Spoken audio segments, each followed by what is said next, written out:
ഇന്നത്തെ ഈ രാത്രിയിലായിരുന്നു അന്ന് നാഥനിൽ നിന്നുള്ള ആദ്യ സമ്മാനം. മക്കയിലേക്ക് റസൂലിനെ തേടി ജിബ്രീൽ അലൈഹി സ്വലാത്തു വസ്സലാം വന്നു. കൂടെ ബുറാഖ് എന്ന വാഹനം ഉണ്ടായിരുന്നു.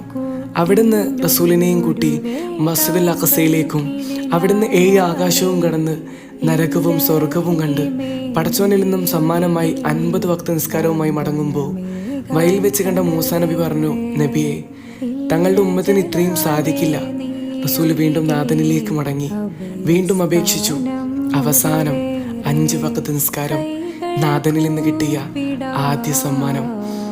5 വക്ത നിസ്കാരമാണെങ്കിലും അതിന് 50ന്റെ പ്രതിഫലമാണ്. അതുകൊണ്ട് ഒരു ഭാരമായി കാണാതെ നാഥന്റെ സമ്മാനമായി സ്വീകരിച്ച് നിസ്കാരം നിലനിർത്തുക. അതൊരു സമാധാനമാണ് മനസ്സിൽ. കുറേയൊക്കെ സങ്കടങ്ങൾ മാറാനും മനസ്സിനൊരു സമാധാനം കിട്ടാനും നിസ്കരിച്ചാൽ മതി. സോ ഇതുവരെ നിസ്കരിച്ച നിസ്കാരം പോലെ ആവരുത് ഇനിയുള്ള